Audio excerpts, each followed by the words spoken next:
वैश्विक संकट को देखते हुए पूरे देश के लोगों को आह्वान किया है और हम सबकी जिम्मेवारी बनती है देश के नागरिक होने के नाते कि देश के प्रधानमंत्री के आह्वान को हम अक्सर तक पालन करते हैं। और भी मंत्री आ रहे हैं, संभवतः सभी का प्रयास है और हमारे कई मंत्री कई दिन पहले भी चलाई साइकिल और आज मैं अपने निवास से ही आया हूँ सेक्रेटरीट तक जी, तो 2-3 किलोमीटर हमें चलानी भी चाहिए। सर, ये निरंतरता बनी रहेगी, ऐसा भी कुछ हो कि निरंतरता बनी? देखो, मैं ये कहता हूँ जहाँ तक साइकिल से संभव हो हम साइकिल से जाएंगे, जहाँ संभव होगा ट्रांसपोर्टेशन पब्लिक का यूज करेंगे और जहाँ संभव होगा पब्लिक ट्रांसपोर्टेशन नहीं हम यूज कर सकते तो फिर अपने व्हीकल से जाएंगे।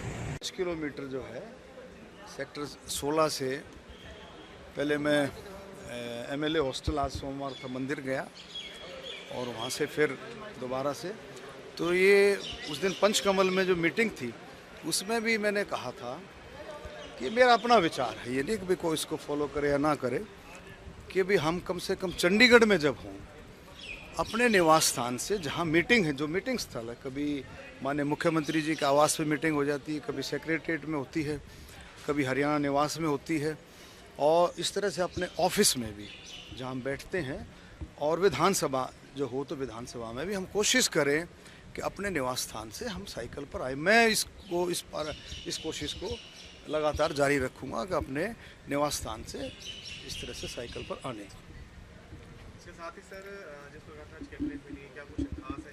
अभी पता लगेगा, मीटिंग जो है लगभग शुरू होने वाली है। मैं देखता हूँ, ईवी को लेकर भी इस बार देखते हैं। निश्चित तौर पर सबका फोकस रहेगा इस बात पर कि हम ज़्यादा से ज़्यादा फ्यूल कैसे बचा सकते, सबका इसी बात पर फोकस रहे और हर एक देशवासी इस मुहिम में लग भी गया है। कोई बस से आ रहा है, कोई मेट्रो से जा रहा है, कोई ट्रेन से आ रहा है, तो हर एक जो है इस कोशिश में, कोई 3 व्हीलर से, कोई इलेक्ट्रिकल व्हीकल से आ रहा है, तो हर एक इस मुहिम में पार्टिसिपेट कर रहा है।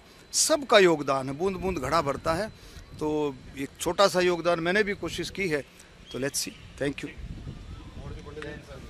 आज कैबिनेट की बैठक हो रही है। दूसरा सर, प्रधानमंत्री नरेंद्र मोदी की ओर से जो अपील की गई थी जिस तरीके से ईंधन बचाने को लेकर, उसका असर भी जो है वो देश के अलग अलग राज्यों में देखने को मिल रहा है। तो किस तरीके से देखते हैं, आपके पास परिवहन विभाग है, ईवी को ज्यादा बढ़ावा मिले, जो इलेक्ट्रॉनिक बसें जो है वो हरियाणा रोडवेज के बेड़े में आए, तो क्या किस तरीके से देखते हैं? नए इलेक्ट्रॉनिक बसेस भी हम ले रहे हैं, लगभग 500 बसेस हम लेने जा रहे हैं और ईवी व्हीकल्स के खरीदने के लिए कंसेशन देने की भी मैंने फाइल मूव कर दी है।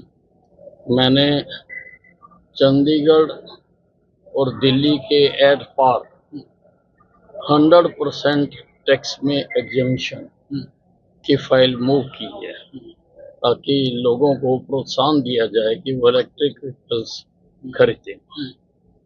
सर, जिस तरीके से जो है आपने डिपार्टमेंट के अधिकारियों को भी कहा है कि हो सके तो वर्चुअल बैठक करें, ईंधन का ज्यादा जो है उपयोग ना हो, इसको लेकर भी आपने अपने डिपार्टमेंट्स को कहा है, क्योंकि महत्वपूर्ण डिपार्टमेंट आपके पास है, ऊर्जा भी, परिवहन भी। सर, कैबिनेट में भी सर डिसीजन हो सकता है इस पे प्रधानमंत्री की अपील के बाद?